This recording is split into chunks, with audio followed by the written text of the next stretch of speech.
Okay, this should be rolling, I believe. Let's just get that all in. So, assuming this is all working, hello and welcome to the live stream. It's my favorite thing to do at the start of these live streams to chat and see if it is working. I love that.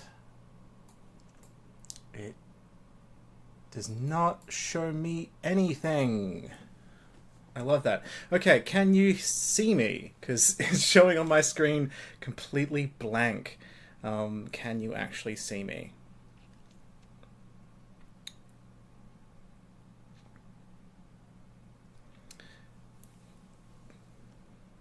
Okie dokie. I love YouTube so much. Wait a second. Have I just not put an actual display? Okay, you can see. I can see me. Oh, yay! Wonderful. Now that we've done that, let's say hello properly. Hello to the few people currently here. We'll have a few people, filter in throughout the afternoon. I'm only going to be here for a little bit because it's too hot and I've got things to do. But I want to say hello, everyone, and ta-da! 4 years of Auspol Explained. 4 years! 4 whole years, my goodness.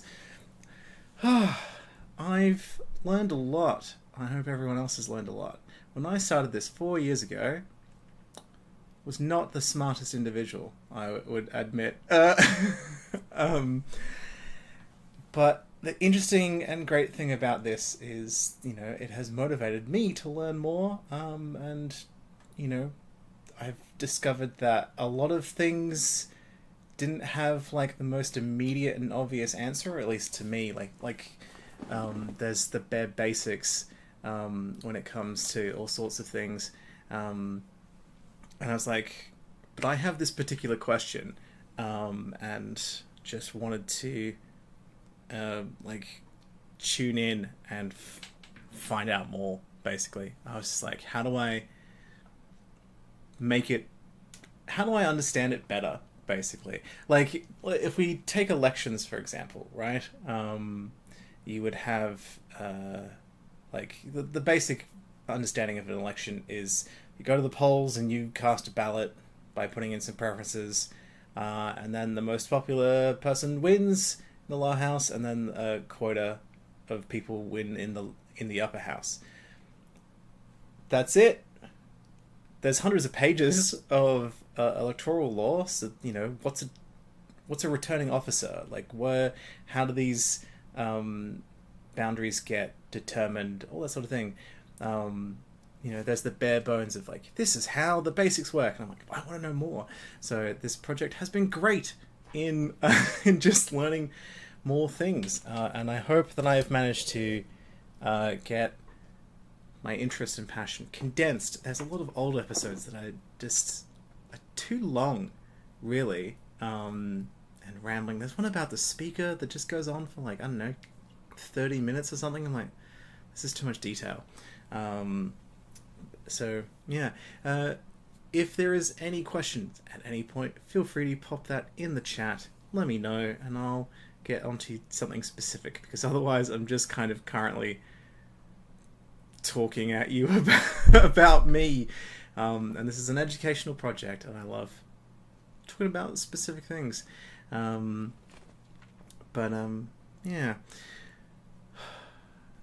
So, basically, I really do intend to revisit some old episodes and make them better. I think I've been saying that for a while now, but I am a terminally disorganized individual, so I can explain the speaker way more efficiently and simply. The speaker is the presiding officer. They're a member of the chamber chosen to preside over the chamber and enforce the standing orders. This is the same for the president in the upper house, be that the Senate or the legislative councils. We do not need to talk about, the authority of the parliamentary precinct and how the speaker and president as presiding officers control a lot of like the actual executive and administrative element of the parliament as a building. Sweet. Our first question of the chat, River Clark asks, what are the changes to the WA upper house? Great question that I can speak about at length.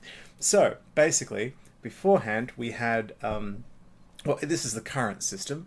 There are 6 regions across Western Australia, and there are 6 members for each of those 6 regions. So you get 36 in total for the Legislative Council of Western Australia. Now, at the next election in March of 2025, because states have fixed 4-year terms, that will be done away with. There will not be regions. There will just be a giant single multi-member electorate, much like New South Wales. So regardless of where you live in the state of Western Australia, you have the same ballot as everyone else, basically. So there'll be 37 members, and this creates this massive proportional system where the quota, instead of 1/7 of the total votes in the region, is 1/38 across the entire state, which means a few things. The Nationals were not happy because the region system was a form of malapportionment, which works kind of like the Senate does. The amount of votes it takes to elect a senator from Tasmania is less than it takes to elect a member of the Senate in any other state. So that vote in Tasmania is technically worth more because of the malapportionment system, a word I finally, after 4 years, can actually say. So in Western Australia, that was the idea. There were 3 regions for country areas, and there were 3 metro regions, and that meant the country areas, because less people live there, still managed to have on-par representation, despite the fact that like 2 million out of 2.5 million people in WA live in the Perth metropolitan area. And the government decided that was not the best system, and so has replaced it with a one vote, one value system where all votes have the same weighting, but there is no region to ensure regional representation. So it's still possible for you to get elected, say, based off the votes if you like campaign like Broome and Carnarvon, but then also it's also easy to elect 20 people just from the metropolitan region alone. So what this means, right, is that there will be a different makeup in the crossbench. The Nationals will likely lose seats, not necessarily guaranteed. It really depends on how the electorate responds. I mean, they might gain some because, like, the most recent election saw a massive decline in quite a few non-Labour seats. Oh, sorry, someone's already saying goodbye. Well, thank you for tuning in anyway, even if it was very brief shibibble. Anyway, where was I? So, to put this into context, to stop talking about, well, what is this? What are you talking about?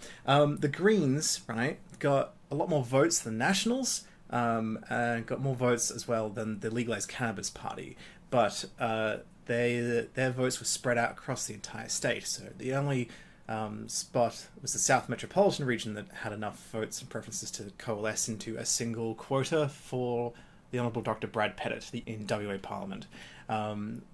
Whereas Legalised Cannabis members got something like 20-something thousand, but concentrated within their respective regions, so they get 2 seats. And the Nationals have 3 or 4.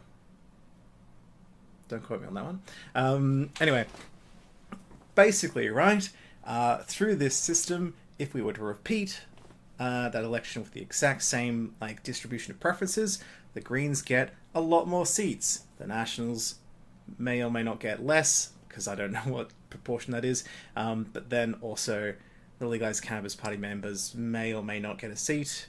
I don't know. So it alters the crossbench, basically, and becomes a more proportional system.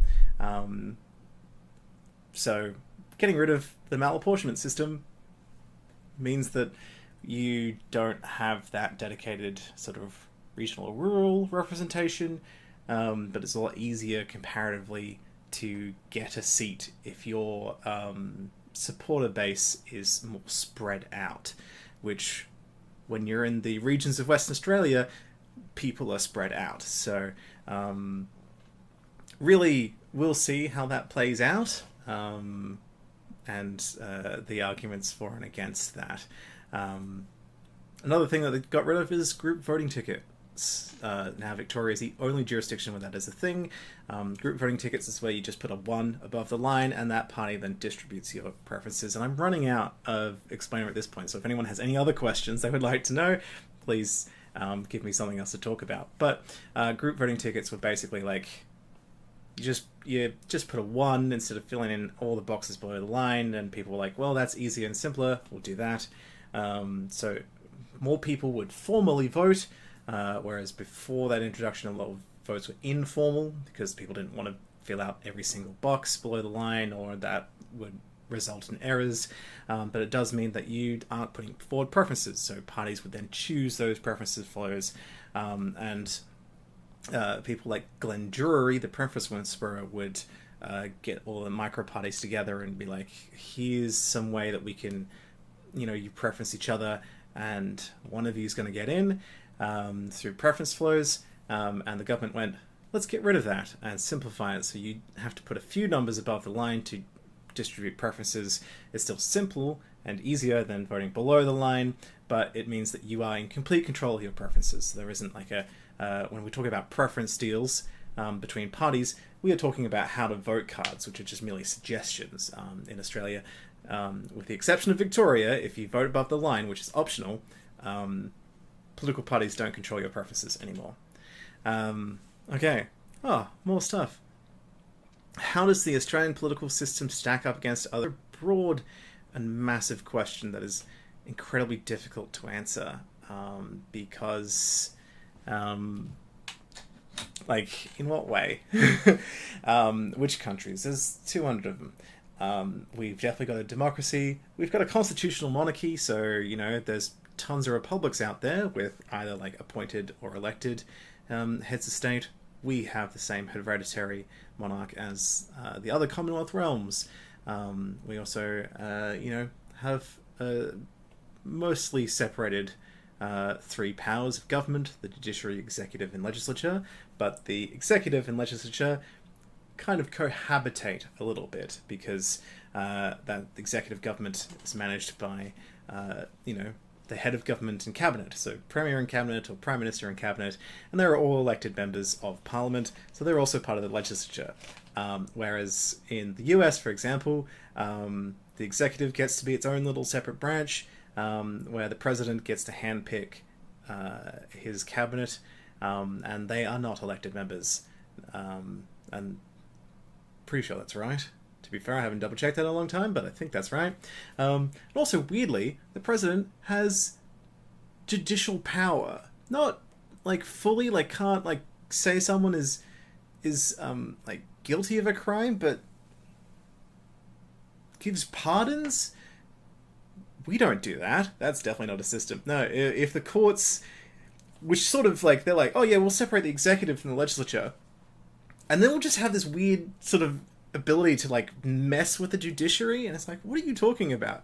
Our system does not really have that. I mean, technically the monarch is the only thing that's a power that's used in Britain ever anymore, I think.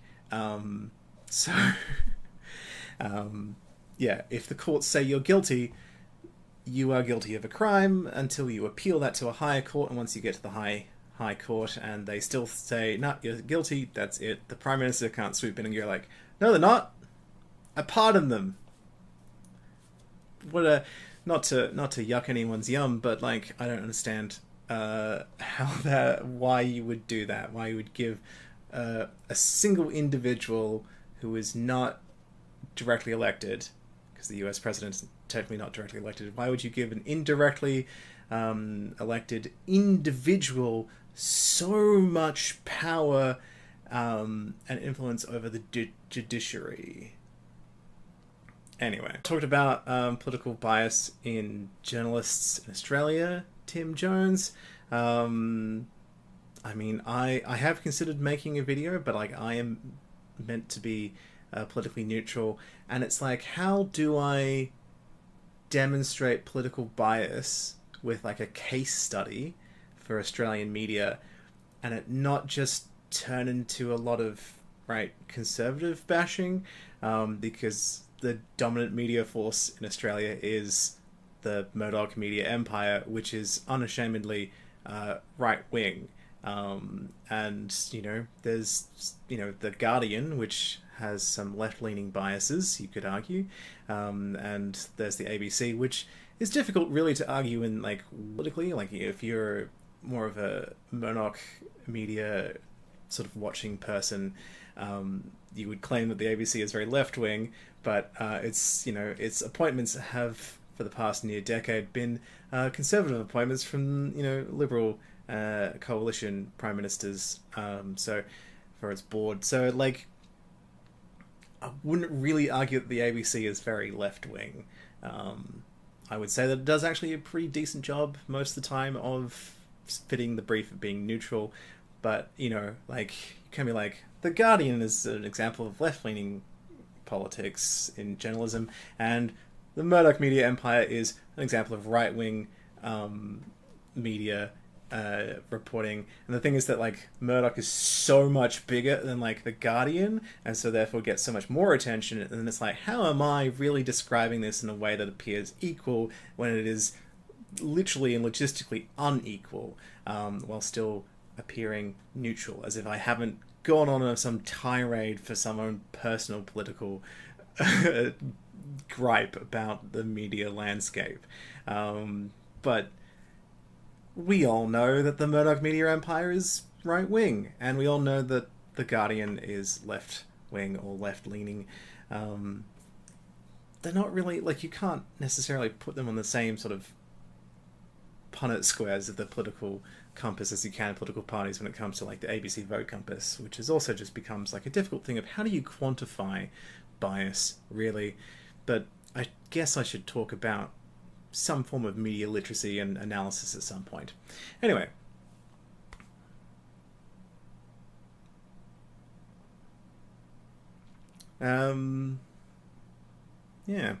Fiona mentions you still do 1 above or at least 12 below in Victoria. As far as I'm aware, that's still correct. They did not do electoral reform before the most recent election last year. Was it earlier this year? Oh, this year is nearly over. So there's been multiple elections this year. I don't recall, Senator. But yes, I do remind everyone, please pay attention to your ballot and the instructions, because how you vote in a state election is different to how you vote in a federal election, and also sometimes there are reforms that change things. I've been looking into Chat GPT to be like, okay, how do you explain the Australian political system? Are you a reliable source of information? The answer is no. Some of it gets right, I put in explain the House of Representatives, and it did it pretty decently, and then it talked about the Senate, and everything it said was pre 2016 or misunderstandings, and it's that's not how it works, or it just confused it with the House of Representatives. It was here's a by-election for a Senate vacancy. I'm no, you don't do that. You don't have by-elections for Senate casual vacancies. You have the state that senator represents, the state parliament, to its best ability, chooses a nominee to be appointed that would best fit the political party of the casual vacancy at the time of the most recent election. How that would resolve for an independent, I don't know, but we've never had to deal with that. Which is also an interesting thing, because whenever people complain to me about XYZ is not constitutional, I'm well, political parties weren't mentioned in the Constitution until 1977, when we inserted that clause specifically. So, are you telling me that the existence of political parties were unconstitutional for 76 years of the Commonwealth's existence just because it wasn't mentioned? The Constitution is not an all-encompassing, limited, detailed, prescriptive thing. It is the foundational document to build upon. You can't just say it's not in there. It's not constitutional. The Prime Minister's not in there. Telling me this whole time we've been... The whole time, the entire existence of the Commonwealth has been undermined by the presence of the office of Prime Minister and Cabinet. Something that is unconstitutional in the sense that it doesn't get mentioned in the Constitution. It doesn't say that you can't have it, though. Anyway, that's my rant about Constitutional 101. Okay. How did I get into learning about the Australian political system? I'll try and be faster with the questions. Thanks, Blake. A friend invited me to a political party. Sorry, that was poorly phrased. My friend invited me to an election watch party. It's a party that's politically themed. I was not invited to a political party. I am not a member of a political party. Basically, I wasn't very interested, but it's like, it's a social thing, and we all started watching the election, and people were reacting to things, and like, this is actually very interesting. And I just read more and more of the news, and ended up getting very interested in it because, oh, this actually matters a lot to what happens in our life. Because, yeah, it does. And so I've spent the past 10 years learning more and more, and I learn more and more. I've learned more even today about how the political system works, because it is such a rich and diverse and interesting topic, which is why I want to find a way to simplify it and give you the nice, interesting bits, because, you know, understanding is good. I think we all really have noticed how many people don't understand the political system and make uninformed choices on occasion. That's not to say that the choices that they make are inherently bad or wrong. Just, you know, I remember, the news coverage of, I think it was like the 2019 election, like, you know, they're deliberately finding people who are going to say interesting things, right? So, like, Channel 7 or 9 was interviewing people on the street about, like, their opinions on how they wanted to vote, and someone's like, oh, I don't like Scott Morrison. It's like, oh, so how you'll vote? Oh, a Liberal, of course. And it's like, well, you understand that means that, you know, if the Liberals get power, Scott Morrison will be Prime Minister. And she's like, oh, no, I don't want that. I don't want that. Absolutely no. I don't want that to happen. I want to stop that. And it's like, okay, so how will you vote? Well, for the Liberals. And it's just like, you understand how it works? That's, like, we can see how she's not informed because she has this contradictory view. She's entirely entitled to vote for the Liberals, for whatever motivation she wants. But we can see how what she's saying is, you know, indicates some form of ignorance. I don't think ignorance should really disqualify you from voting, because, you know, that would be a high bar, and how do we determine what that bar is and all that. But, you know, we can see how people sometimes have opinions, but not necessarily the understanding to really reconcile what they want to do with that. Yeah. Jordan asks, is it centre-right? No, Labour is actually centre-left. It's just, you know, very centre. And we also got to understand the Venn diagram of political parties. Like a 5% swing can be very devastating for a major political party. And also we got to consider factions. There is the right faction of Labour, which drags it more to the right, and there's the left faction, which drags it more to the left, and Jim Chalmers, I'm pretty sure, is part of the right faction. So if we're talking about economically conservative or right-leaning, we actually have a right-leaning treasurer. But overall, when we come into a balance of what Labour is, it is centre-left. Just centre-left is not a bullet point, right? Just like centre-right is not a bullet point, it's a political spectrum. So really how Labour, as a little blob, we imagine it shifting and wobbling. You know, if the centre-right faction gains prominence and dominance, it shifts it that way. You know, we... what's his name? Mark Latham. That's it. I was just looking back at it like, as if I could pick out his biography in the field of 100 and whatnot. You know, that man is not a socially progressive man. But he was actually he was the Labour leader in the early 2000s. Was it 2000s or the late 90s? I think it was the early 2000s. So, you know, he moves on, some older, more right-leaning Labour people move on, and we get the newer crop of more left-leaning Labour people who, you know, comparatively, 20 years on, might still be Labour right, but, you know, social progressive movements shift the Overton window. So, you know, Labour was like, we're socially progressive. We're not chill with gays, though, you know, a few decades back. And then you just find the Overton window shifts, and then Labour starts like advocating and introducing and actually trying to legalise same-sex marriage, and then Liberals, being socially conservative, just blocking it 22 times, I might add. And then you get that shift where we've got a more moderate Liberal with Malcolm Turnbull, and he goes, yeah, this is a thing that should happen. Still some resistance within the coalition as a party, but ultimately, you know, you get the same-sex marriage postal survey, and you end up having that social reform that, you know, even the socially conservative party would have resisted and did repeatedly block for the decades leading up to that. So, you know, there's lots of shifts.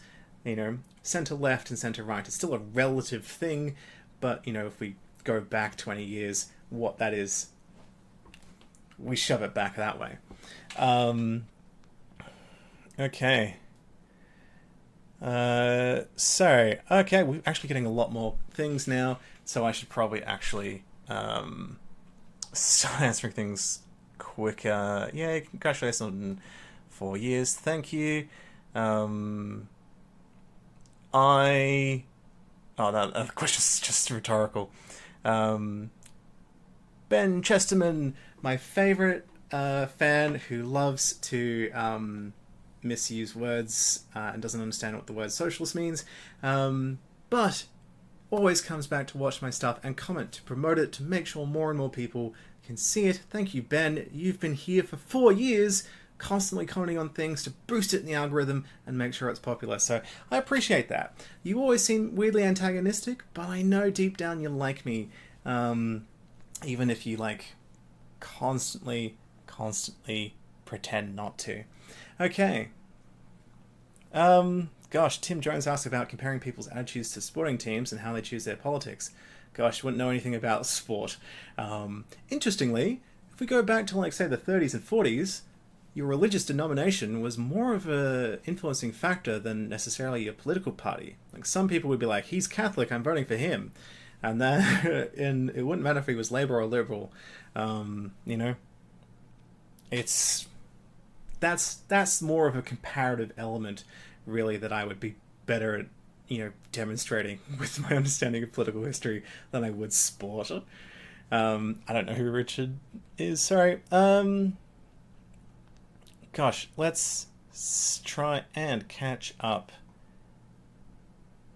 Blah, blah, blah, blah, blah. Ben's just fighting with people because he loves them. That's how he shows affection. What's on my shirt? Mothman. Mothman, everyone's favourite cryptid from the 1967 West Virginia area.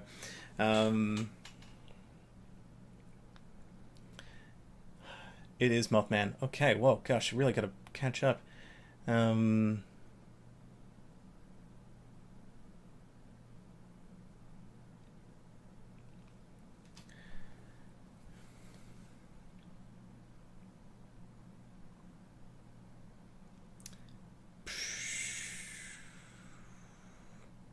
What are my thoughts on the voice referendum?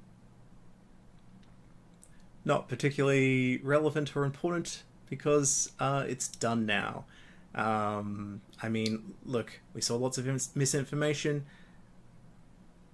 That happens with all referendums. No referendum has really succeeded without bipartisan support. We once again saw that. You know, people voted it down, and that is really sort of the trend of referendums. Only 8 out of 49 now have succeeded, and the last to succeed was in 1977. So we have not had a referendum succeed in nearly 50 years. So that's it. I mean, like, again, what really am I meant to say about the voice referendum, other than it was recent? Buddy, I don't know about recent.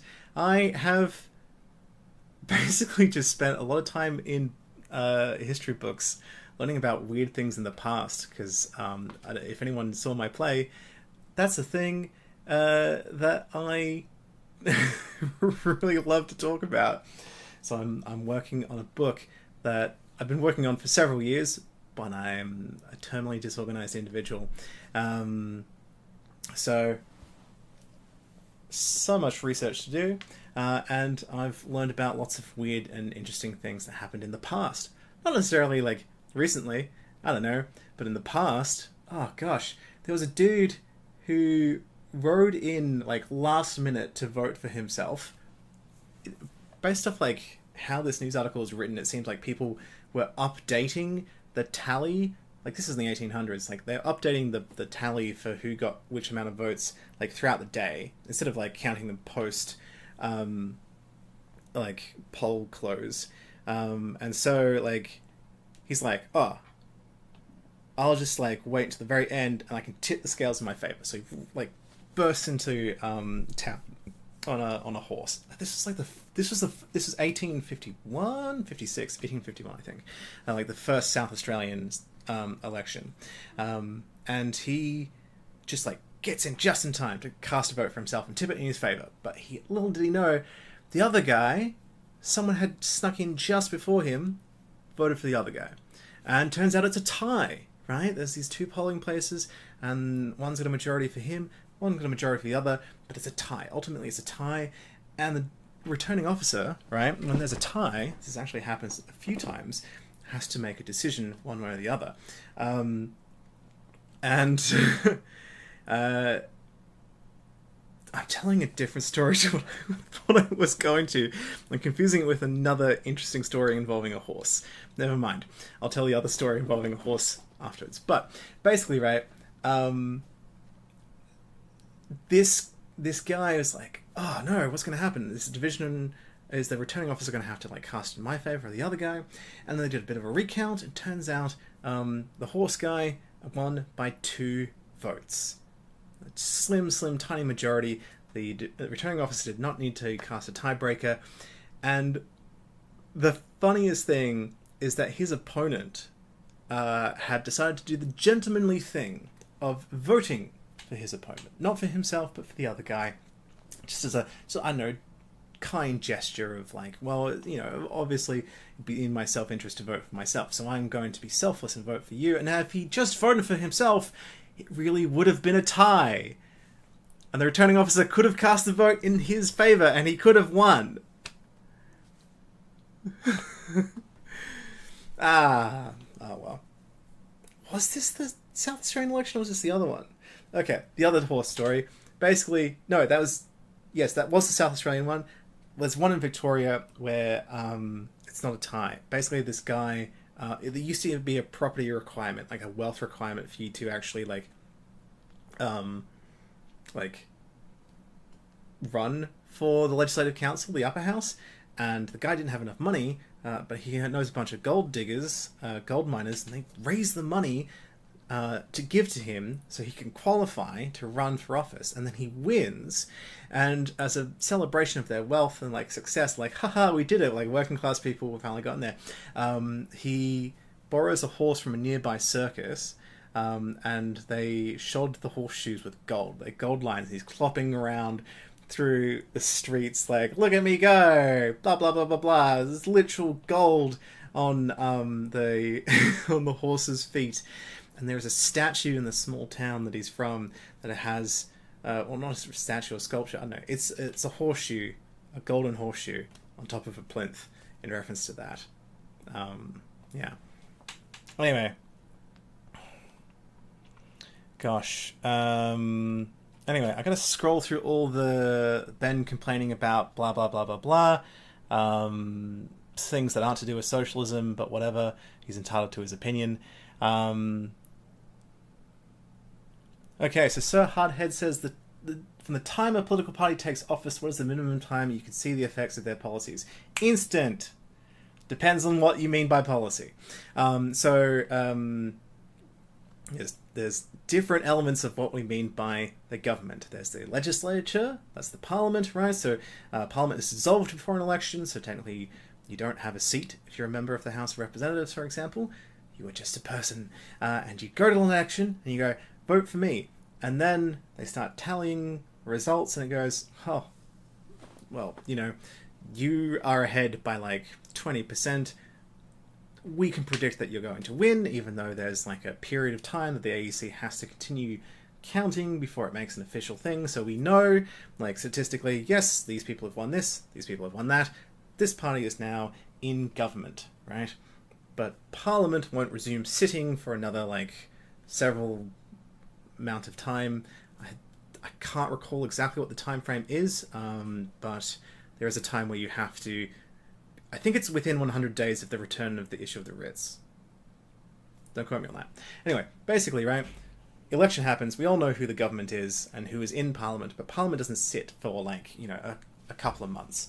So there's no legislative ability for them to introduce anything, right? It would still take, months from that point on, from introducing a bill to its full passage through both chambers and become a new law, in which case sometimes, new legislation comes to effect then, once it's given royal assent, or it could be like, as of, 2024, this will become into effect, like you phase it in. But there's the executive, so the Prime Minister and Cabinet, or Premier and Cabinet if you're in the States, right? They get to manage government departments, make administrative and policy decisions around that. So the Minister for Health makes decisions about the health department. And there is delegated legislation and responsibilities that outline how the executive can make administrative decisions on certain things. So, for example, right, when I say instant, when Gough Whitlam won, after 23 years of Labour being in opposition and coalition rule, it wasn't even done, right? Like, it wasn't even finalised, and normally the Prime Minister would hang on as like a caretaker Prime Minister, just, someone's doing the executive stuff but not making any major decisions until everything has transitioned over and the new cabinet is sworn in. But Gough Whitlam was like, it's been 23 years, give me the reins, give it to me. So he was like, yep, we're still counting, but obviously going to win, so step down. And Whitlam and his deputy got sworn in into all the ministries. Like, Whitlam had 13 and his deputy had 14, I think it was. And they just, like, their first ministry of just the two of them lasted for like 2 weeks, was it? Something like that. And they just went, go. It's no longer a thing if you resisted the draft, like you're released or something. Or we're recognizing China as an official country, like not legislative decisions, but like policy executive decisions. So there's a framework in which they can exist within, because otherwise, how could you manage government if every single minutiae and detail had to be done through Parliament? So like, literally, the count had not finished. We had a new executive government that was making policy and administrative decisions then and there, the moment they were sworn in by the Governor-General. So it really depends on what kind of policy you mean as to the time frame in which it can exist. Like, we can't just like Labour was like, we want to introduce housing reform. They can't just be like, well, Minister for Housing, bam, done. Like, there needs to be a legislative change for them to achieve certain goals that they want to do. And that process, as we've seen, takes a while when it comes to negotiation and passage through both chambers of Parliament. Because Parliament is controlled by the government, and it is up to the Parliament collectively to analyse, scrutinise and debate legislation and shape and mould it. So, yeah, it really depends on what kind of action as to whether or not it can be instant or take months. I hope that helps. Who's my favourite Australian PM? Oh, gosh, I don't know. I'm reading a lot about John Curtin, and he was fascinating. He got arrested a couple of times. He was very different in his youth. He was like, conscription is bad, and would go to jail for it, and he got arrested and was going to be in jail for like 3 months, I think. He was like, I'm not going to be part of this like medical examination for this training camp. Like, you're not going to force me into any sort of sneaky thing. And he got released after 3 days because he had some political friends who pulled some strings, but he got told off for constantly singing and whistling. And the thing is, like, he knew he was going to get arrested, so he went to Tasmania to visit his fiancée, and like, they're like, he'll be back in New South Wales, and so they served the warrant for his arrest to his parents' house, and then he avoided it for ages by sleeping in a different house every night, until eventually a plainclothes officer just bumped into him and was like, hey, you're under arrest. He's like, oh, what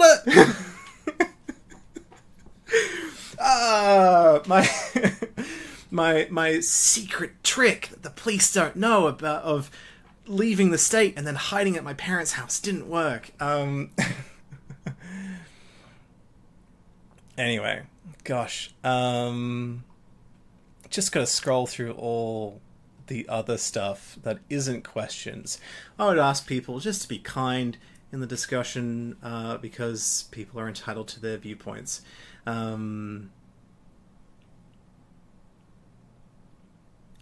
River Clark says, how can we support my channel?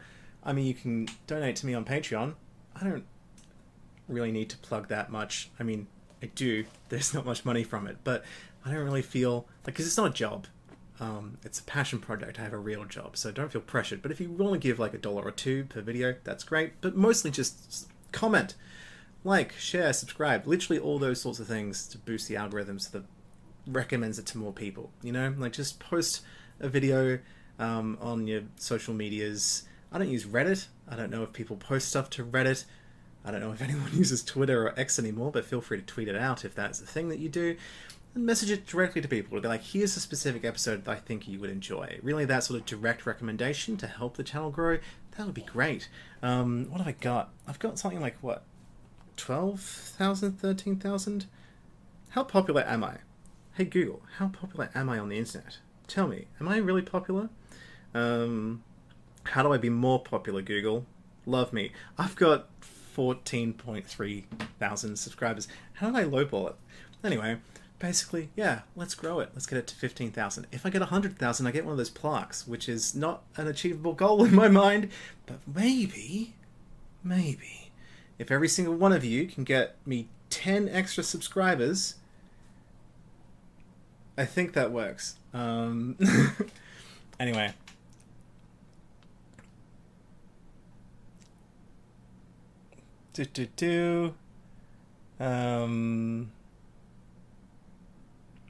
Someone says Ben wants anarchism. No, he doesn't. He's a libertarian. Okay.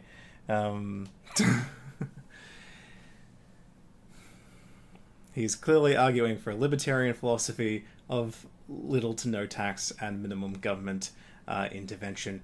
That's what libertarianism is, right? As opposed to socialism, which is collective communal ownership of the means of production, or at least sort of a large amount of publicly owned institutions. I mean, communism's the full ownership of means of production in terms of the worker class, and eliminating the distinction between classes, communism. If we really want to distinguish between communism and socialism, it's that socialism is the less radical one, with still enables for more room in terms of class distinction, and we do not have that in Australia.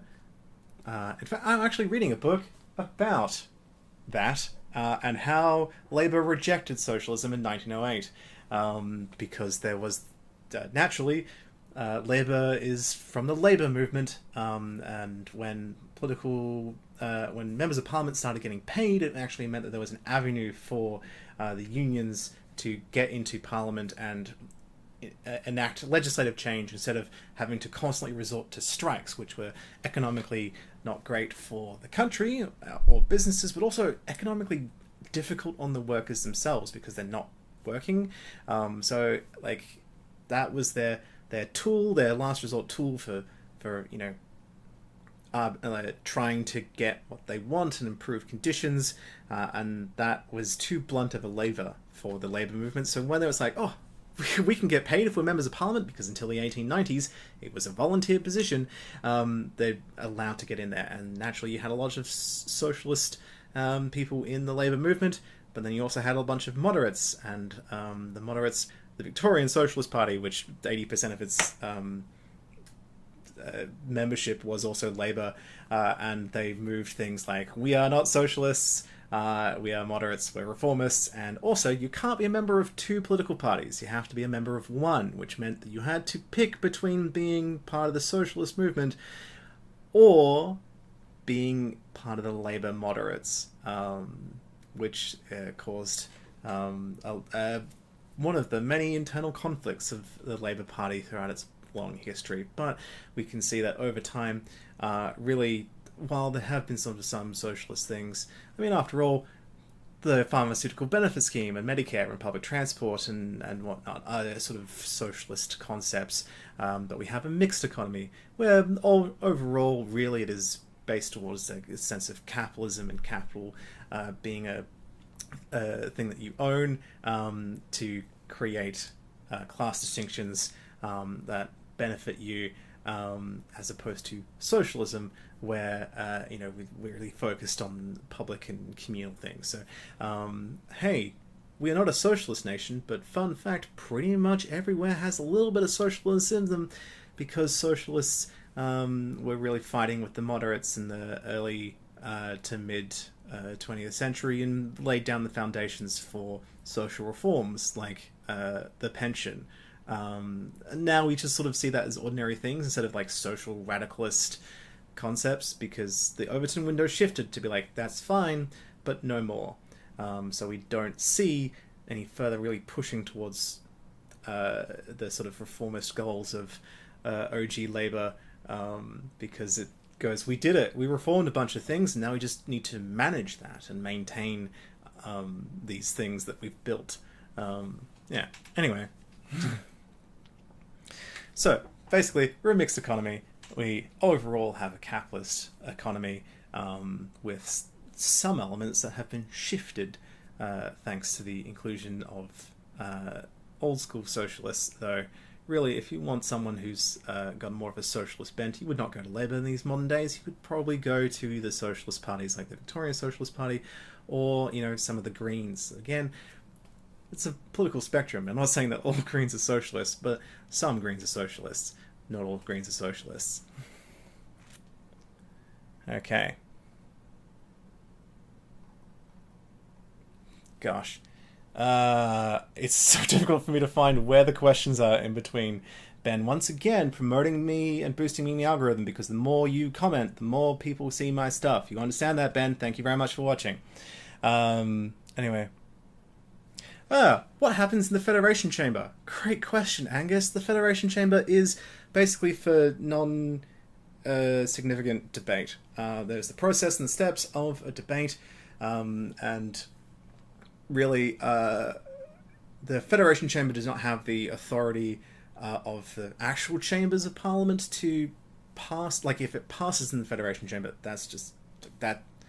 I don't even know if they hold votes in the Federation Chamber. It's just more of a debate stage to sort of speed up business in the House and the Parliament, because if you watch footage of Parliament, not everyone's always in there. In fact, you don't need most people in the chamber at any given point in time. Members are often having meetings, doing something else. Like, if they've spoken on a bill and they know that the bill's going to be talked about for the next 2 hours, what are they going to do in the chamber?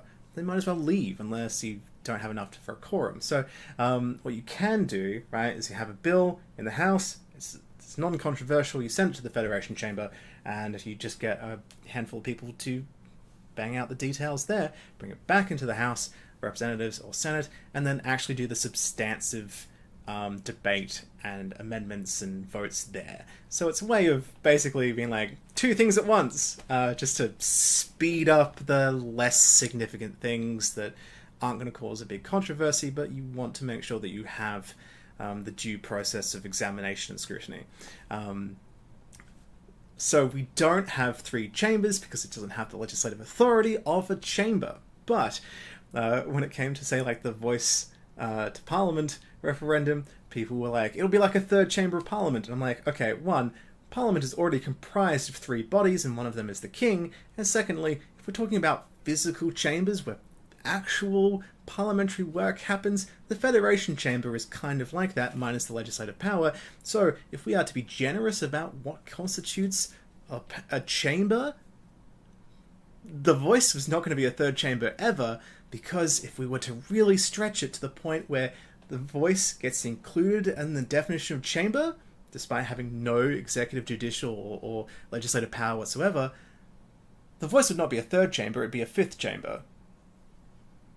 But the voice wasn't a 5th chamber, the Governor-General or King is not a 3rd chamber, and the Federation Chamber is not a 4th chamber, because that's not how our system works. It's literally just another form of mechanic of scrutiny. And while we're at it, the voice actually would have been a 6th chamber, because parliamentary committees are a physical room where scrutiny happens, and there's suggestions for legislative change. So, really, that's my comment. That's my comment about the voice referendum, narrow casting to the very specific few people who said it would be a 3rd chamber, by Uno reversing them with an even more stupid statement of saying, no, it would have been a 6th.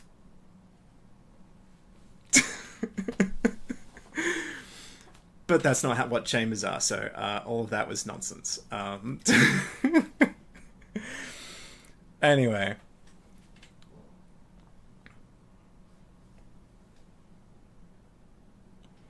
Someone asked, which party do I think will likely win the next federal election? Don't know. I'm not Anthony Green, and the next election is still a bit out, so there's still so much possibility for things to change, really. You know, sometimes election issues are really central to the time and place leading up to an election. Like, the most recent election, COVID really wasn't that big of a thing for the federal election. Like, it wasn't a major thing. Like, the states had already, like, had this swing to Labour, being like, you know, we weren't happy with, like, coalition management of the pandemic and ordering vaccines. Ordering vaccines was a federal issue. And so Labour could have used that as a wedge, and it didn't really. It was fought on other issues, which just goes to show you that it was kind of like, well, that's a little bit older. Like, let's find something that's a bit more fresh, I suppose. And so, like, the topic that could make or break the election might not have happened yet, and there's no way to predict. Yeah.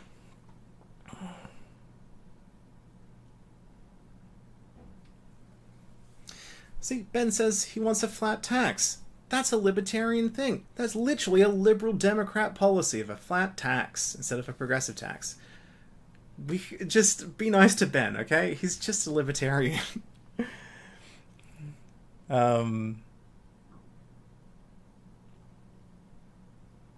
Gosh, where am I up to? If we could stop arguing about the cost of cars, it would help me understand what what the questions are. Okay.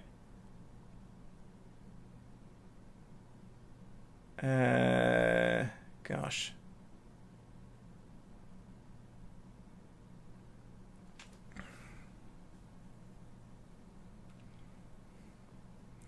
You know, Fiona says that question time in Parliament is empty, which is a bit unusual because, like, I've seen very packed question times, and usually that is the time that Parliament should have a bunch of people in it. You often see people in the second reading debate just yelling at a nearly empty room because you need to have at least someone there. But question time, really, you would have the government side full because, one, you have to make sure that the ministers are there to be scrutinised and ask questions, and also you want the government backbenchers to be present to give Dorothy Dix's, but also, like, the atmosphere of it, like, boo, like, yeah, that's where you find the antagonism.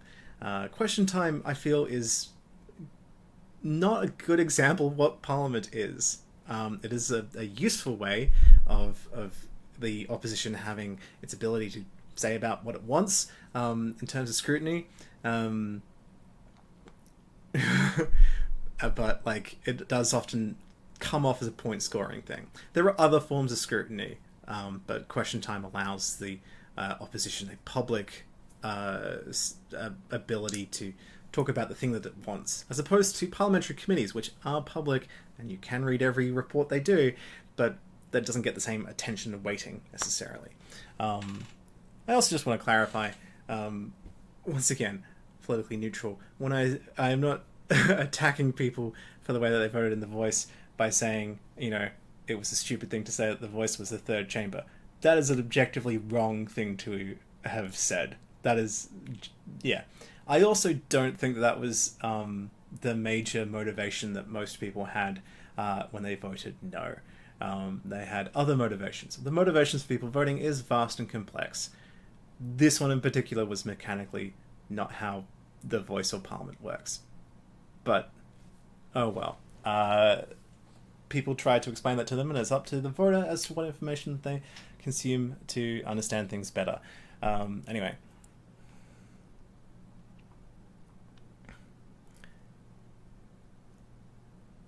Okay, interesting. Thoughts on expanding proportional representation to the lower house? I think that would be interesting.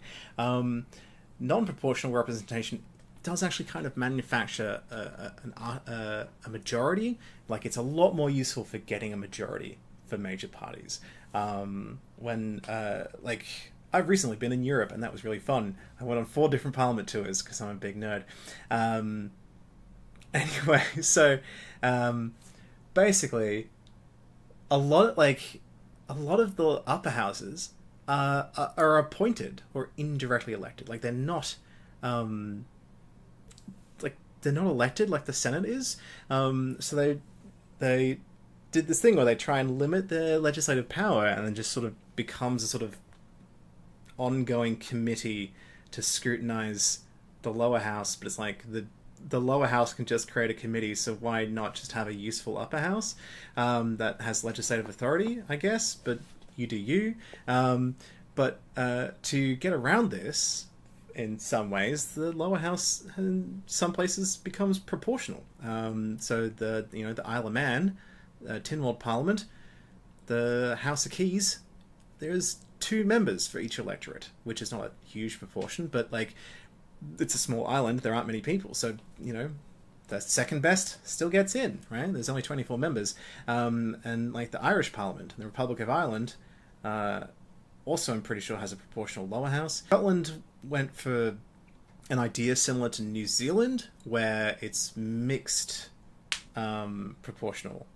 So, you know, there's your electorates where you get your key individual, the person who wins that electorate, and then you also have, in New Zealand they call them line MPs, I think that's the correct term, where, you know, it's like, okay, but like, there's X amount of votes for this political party, so they get people based off the proportion of votes, so your vote is not thrown away. But then they combine those into the same chamber, so you effectively have like the kind of electoral system of the Senate and the House of Representatives shoved into one chamber, and that is why in New Zealand, what was her name? What was her name? I'm just like, as if I'm going to be able to pick out the book. What was her name? The New Zealand Prime Minister. Jacinda Ardern. That's Jacinda Ardern was the first Prime Minister to get a majority in New Zealand since like the 90s, when they introduced that system, because the proportional system makes it more difficult to get a majority. It's almost as if, you know, the nation is not a monolith in terms of its political ideology. So it sure makes it harder to govern as an individual party, a singular party, but if you are fine with forming coalitions and alliances with smaller groups, as is pretty usual and normal in Europe and New Zealand, it works. There is like a cycle in regards to elections, or a pattern. I don't know how to answer that question. That feels like an Anthony Green question. And I want you to one day become as powerful as him, but I will not be able to do that just yet.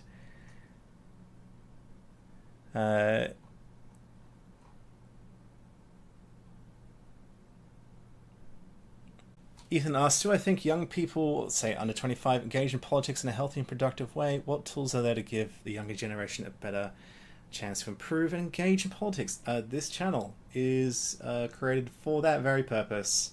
That's my goal in life, is to get people under 25 to engage and care. I think that's definitely a thing that is possible and happens. It's just that there needs to be a catalyst. Like, I, as an adult, voted. I did not particularly care or know much. I could not explain to you the difference between the House of Representatives and the Senate when I voted for the first time in 2010. Pretty sure that was an election that I could have voted. Yeah, I did vote in that one. So, like, you just need that catalyst to get interested. And I think, like, when I was young, it wasn't really politics as part of the civics curriculum. It is now in Western Australia. I think it is elsewhere. So, like, that is an important foundational thing. Like, it's just, you know, the amount of time it takes to care about a subject.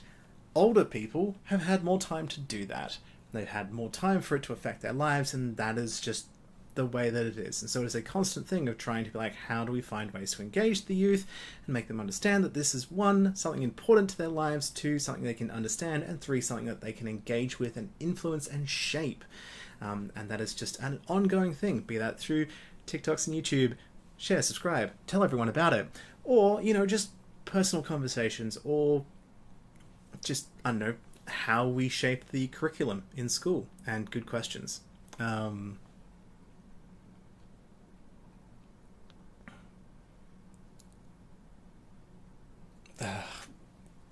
Sorry, Angus, I'm not super familiar with the standing orders of the House of Representatives.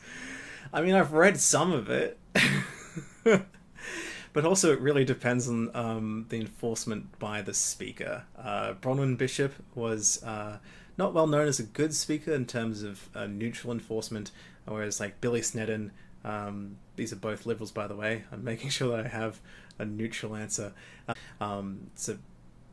It's not just about the standing orders, it's about who manages it, who is the presiding officer, and are they doing a fair and good job, or are they just using their power for political purposes? And Bronwyn Bishop was definitely accused of. You can see a statistical bias there, that even though it's more likely to kick out members of the opposition, because for whatever reason, be that, you know, personal bias, maybe, or just the fact that, you know, when you're in opposition, you have more of a reason to be rowdy and attack the person speaking, to try and undermine them, as opposed to the government. Why would you be doing that to yourself? And therefore, statistically, regardless of whether or not it was Bronwyn Bishop or not, we do see a statistical higher amount of opposition MPs kicked out. It's just that she really had an outlier. Yeah. Okay.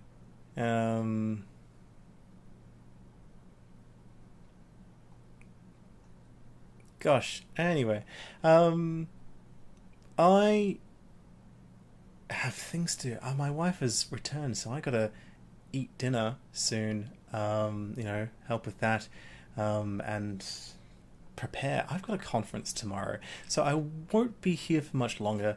I say that, and then I stick on for another half an hour, so we'll see. You like the teddy bear in the background? Oh no. This is meant to be a family-friendly channel. Can anyone read that? Where is it? Yeah, anyway. My wife made that. Okay. Look, Samuel, if you first voted in 2010, you're still within the main demographic of what my channel finds. I did find that during The Voice, I got so many people over the age of 55 that had never watched my channel before, and I don't think they appreciated it, really, to be honest. So I think I would rather stick to engaging with young people who understand that they don't know everything and want to learn. I mean, older people are allowed to learn too. I've actually gotten a couple of older people, middle-aged and whatnot, who are like, you know what, you finally made me understand this. So I've been doing this for like 20 years and I still didn't care until I found you. So look, any positive thing of any age is good. I'm just really not used to 55-year-olds coming in saying mean things about me. But I'm like, what? I'm not doing anything. I'm literally not doing anything. Yeah.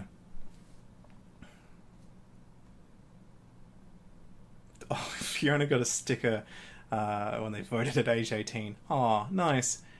I don't have any thoughts about Cards Against Humanity. I realise I'm actually a bit behind. Anyway.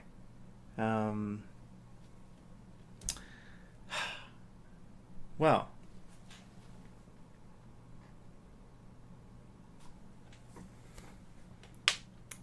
That was my knee. I don't know if you heard that crack. Ah, goody. It's weird.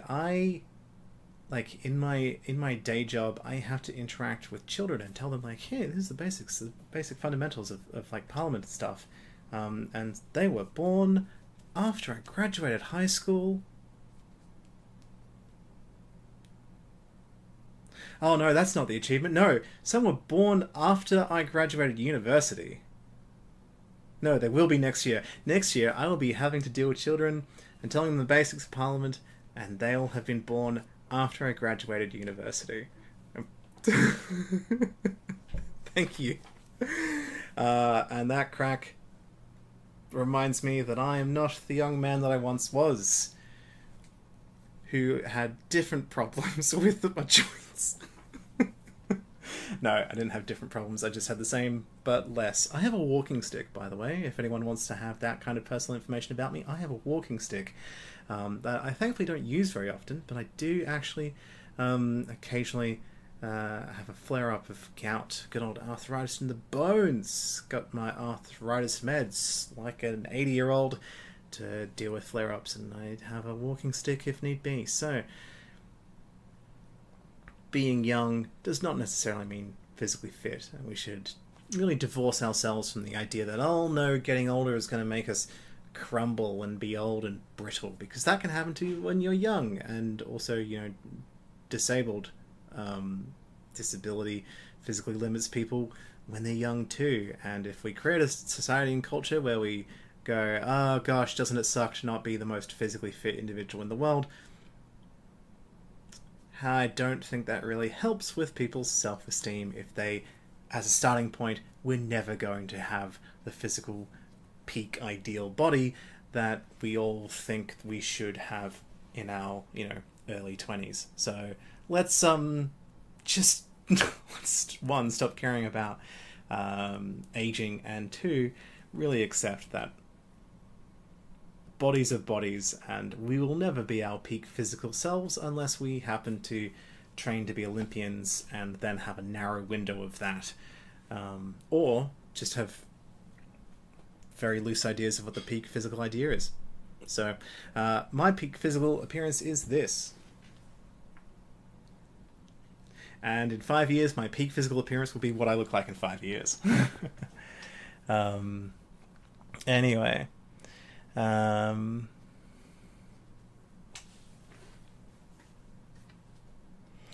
Ethan asked the hard-hitting question about how much of a role do you think social cohesion plays in the ability to effectively govern a nation? Could a level of polarization render governing through democratic means increasingly difficult? I mean, it certainly becomes... I mean, the physical mechanics of governing, like running the executive and passing legislation, no, that would get more difficult over time. Like, you know, the US is a very, very polarized place, and so really you find Congress people across the political divide deliberately putting spanners in the works, like being like, no, you're the other side, I will not help you. Like, try and drag it to a close, or filibuster. We don't have that really in Australia. I don't know if... I mean, I don't know the standing orders of every single parliament, but the federal and most state, as far as I'm aware, would have time limits. So, anyway, basically, right, like, we do have this sort of political divide, naturally. Like, what's the point of being a different political party if you don't have any disagreements with another one? So naturally, we will see disagreements. We also see, a lot of overlap in some regards. And so while, like, governments may have something that they ideally would like to pass, they still have to work through, two chambers, and they almost never control both those chambers. So you get that moderating element, or collaborative element, where it's like, okay, we've got what's the word I'm looking for? Not agenda, mandate. Like you win on an election promise. You have a mandate, and you're like, this is something that you want to campaign for. This is what you want to reform, and so you have the opposition at times have a little bit of like, well, we don't approve of this, but we accept that you have a mandate, and we're going to vote through it without too much problem. Or you have times where there's this massive block and it all crumbles and they refuse to do anything, and it becomes harder and harder to govern, which means that you have to create this environment of hostility where you're trying to destroy the other side, because if you don't crush them, you will never get anything done. So really, like, social cohesion is kind of important, and the US has fostered a very antagonistic political atmosphere, as we can see when candidates talk about jailing their political opponents, which we thankfully don't have here. Again, another way that Australia's political system really respects the independence of the judiciary in a way that the US system weirdly has some things about. I don't think Trump could have jailed Hillary Clinton. But look, you are here, you are not meant to make comments that would prejudice a trial. And Trump made comments that would prejudice a trial, but I'm not not an expert in the US legal system, so I don't think he can be tried for that. I don't think that is any sort of a bad thing. I think that's because he did he ever say jail her as a president? Look, honestly, don't know. Trump is an antagonistic individual, and we see a lot of antagonism in the US compared to Australia, where you still see antagonism because you still have to beat the other person, but we have a more collaborative environment, and that at least is more, conducive to compromise. Look, to be fair, I also don't pay too much attention to the US, so I'm pretty sure there's a bunch of Democrats as well who are probably very antagonistic to Republicans. So I can't really quantify between those groups, but I do see every time I tune into the US, I'm like, whoa, you guys are really angry. Anyway, someone is saying that my dinner is almost done. You're not my wife, but I will leave soon. And go help with that and clean and stuff and have a great time.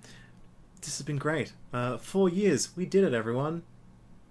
We're still here 4 years, including Ben, everyone's favourite libertarian, who loves to, like I said, comment and share and make sure the algorithm boosts my things. I love that. Thank you, Ben.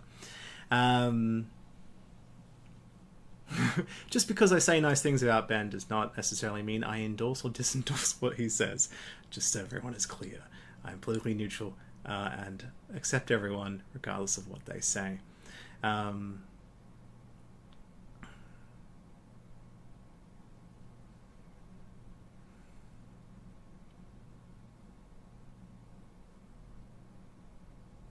Okay. Gosh, I'm just reading lots of text, and I'm like, is there a question there? There's lots of stuff. Anyway. Look, I've said a lot, so I really feel like now is a time to say goodbye. How long have I been here for? I started over an hour ago, so I think that's a pretty decent amount of time to talk. I'm gonna go turn the aircon on, because it's getting warm in here. So, thank you very much. It's okay to not have a question. it is fine to just have a comment. But yes, thank you so much for your support. Be you Ben or not, Ben, everyone's Ben, everyone's favorite libertarian who likes to complain about taxes, as he is entitled to do. I encourage you all to complain about anything that you want, but I also encourage you to complain about things to people whose decision-making power is relevant to that. I cannot do anything about your agreement or disagreement about tax policy. So if you have anything you want to say, talk to probably the federal government, though it depends on the type of tax, because states can still levy taxes, even though the federal government is a state representative. If it's to do with income tax, contact your federal representative. Multiple. There are 2 chambers, remember? Yeah. I just like saying that Ben's my biggest fan, because he clearly is not, but he keeps coming back, and I appreciate that. Keep coming back. Share. Seriously, let's try and see how many subscribers I can get. My friend has just messaged me, Ben the Libertarian merch when? I don't know. Oh, wait, I mean, you could... Anyway. That'll be for Ben to decide. Ben, start selling shirts.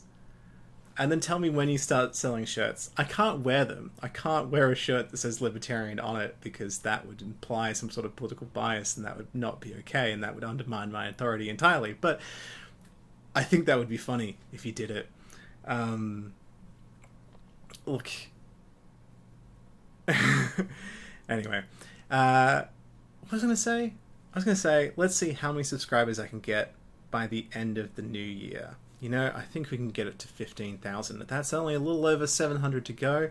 Actually, when I think about that, I don't think that's a reasonable goal at all, because I tend to get maybe 200 in a month, and it's a month and a half into the new year. So I don't think we're going to get it to 15,000. But if we do, wow, you're the best subscribers in the world, and I love you in a platonic and acceptable and appropriate way with a reasonable amount of distance, and it's not a parasocial relationship at all.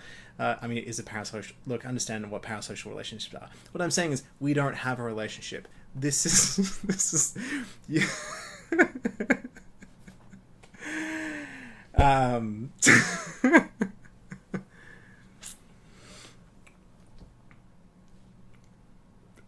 I don't know what to say there. Anyway, I don't know, Samuel Edwards, if the New South Wales election rules will ever become compulsory preferential voting instead of optional preferential voting. That is a thing for the New South Wales government. Well, New South Wales Parliament, really, not just the government, but the Parliament is a collective, because the Parliament collectively decides what legislative reforms there should be. You know, private members' bills might be introduced on the matter that can win over a majority of government support, which is quite possible. If you live in New South Wales and you want that to be a thing, email me. It's not my role to tell you if that should or should not be a thing. So long as, you know, people vote, that's the thing I really care about. Express your voice in multiple ways. And with that, I finally will say goodbye. So, thank you so much for tuning in to this celebratory live stream. We did it 4 years of Auspol Explained. It's been great learning with you all, and I hope to impart much more knowledge to you all in the future. Have a wonderful time, and enjoy the rest of your night. Goodbye, everyone. And then we just sort of wander over to the end stream button. It's everyone's favourite part of the stream, where, like an old person, how do I turn this off? I know how to turn it off. I'm not that old.